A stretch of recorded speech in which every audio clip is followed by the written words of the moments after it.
You won't believe what happened to me last week. Imagine this. It's a sunny afternoon, birds chirping, my service dog calmly lying by my side, and suddenly, the HOA president, let's call her Karen, decides she has the authority to ban my dog. Yes, my service dog, trained to help me every single day, standing right in front of her. And here's the kicker. She didn't even give me a warning or a reason grounded in law. She simply pointed a finger and said, "No pets like that allowed." At first I thought I misheard her. Maybe she was joking? Nope.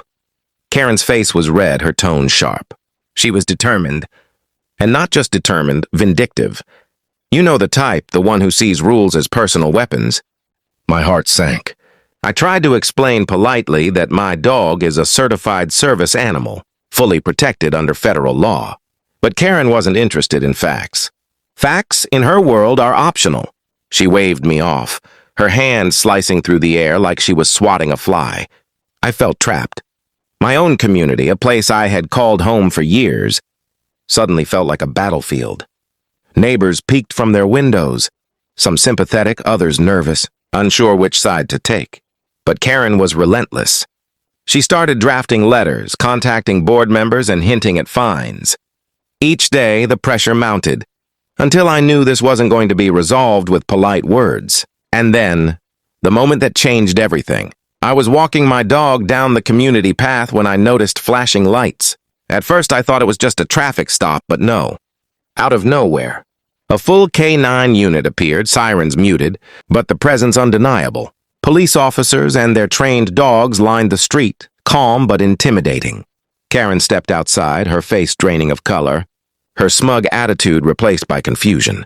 She looked around, blinked several times, and whispered, "What is going on?" The K9 unit didn't answer her. They didn't need to. The message was clear. They were here to protect the law, and me, along with my service dog, were fully within our rights. Karen's attempt to intimidate me had backfired spectacularly. The same woman who had tried to wield HOA rules like a sword now found herself, surrounded by highly trained police dogs, each one looking calm, alert, and ready. But that was just the beginning. What she didn't know was that the confrontation she had started would escalate in ways she couldn't possibly imagine, and the community would never look at her the same way again. Do you want me to continue to Chapter 2? After the K9 unit appeared, the tension in the neighborhood was palpable. Karen, who had spent weeks building her case against my service dog, now looked small and powerless. Her previous confidence had vanished, replaced by a mix of fear and disbelief. I could see it in the way her hands trembled as she clutched her clipboard. Her carefully drafted rules and threats suddenly meaningless. The officers didn't rush or act aggressively. They stood strategically, letting Karen feel the weight of the law without saying a word.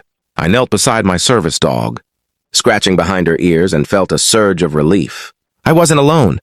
This wasn't just about me, it was about standing up to someone who thought authority meant bending the rules to suit themselves. The standoff lasted minutes, though it felt like hours. Karen's eyes darted from officer to officer, her mouth opening and closing as if she was trying to form words, but no sound came out. Eventually, one of the officers stepped forward and calmly explained the legal protections for service animals. He cited federal law, HOA regulations, and the proper procedures homeowners must follow if they want to challenge a service animal. Karen tried to interrupt, to argue, but her words fell flat. The law wasn't on her side. Each correction from the officer felt like a tiny hammer striking the fragile armor she had built around herself. Neighbors started coming out of their homes, whispering among themselves, some shaking their heads in disbelief. The very person who had tried to enforce rules on everyone else had failed spectacularly. And as Karen's composure crumbled, I noticed a subtle shift. People who had been hesitant to get involved now looked emboldened. Some came closer, offering quiet support or nods of encouragement. Karen had underestimated not just the law, but the strength of community and the fact that people could see right through her posturing. As the K9 officers prepared to leave, Karen's daughter appeared, her phone in hand. She had been taking selfies with my cows earlier that day, completely oblivious to the storm brewing in front of her. Her mother's meltdown had drawn her out, and she now looked torn between embarrassment and curiosity.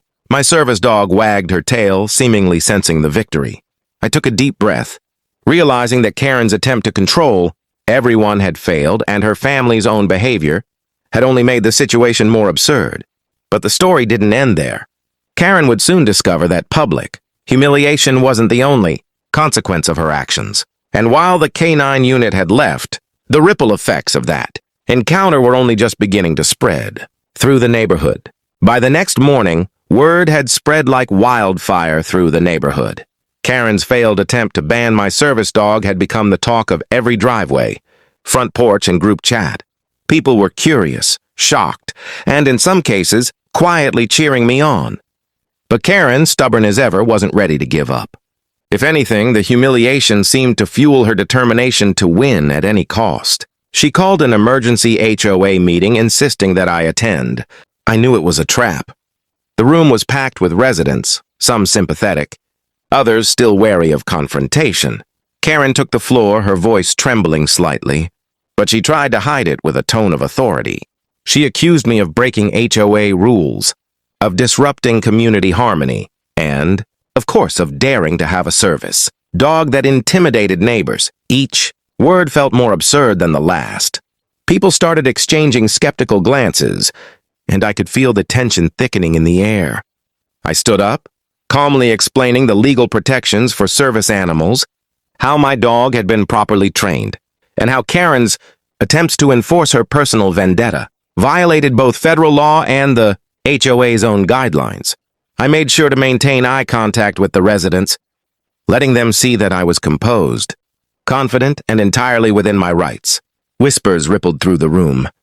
Keran's face grew redder, her scripted speech unraveling like a thread pulled too far. And then things took an unexpected turn. Keran's daughter, still embarrassed from the previous day's selfie fiasco with my cows, accidentally dropped her phone. The device slid across the floor, displaying photos she had taken of me and my animals, photos that clearly contradicted her mother's claims of disruption and danger. The room erupted with laughter and murmurs. Keran's daughter tried to recover, but the damage was done. Evidence spoke louder than words, and the room collectively understood that Keran's crusade was baseless. At that moment, I felt a mixture of relief and vindication. I could see Keran realizing that her control had crumbled completely.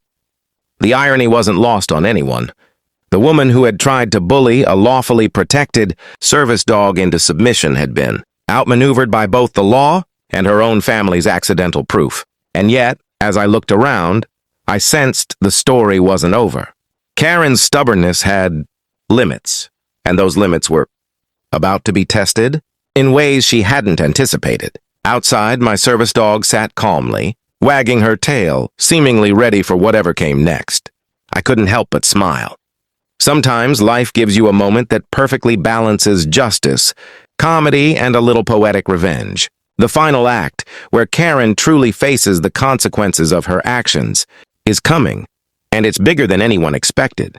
By the afternoon, Keran's frustration had reached a boiling point after the HOA meeting, muttering about unfair treatment, as neighbors whispered about her over fences and online.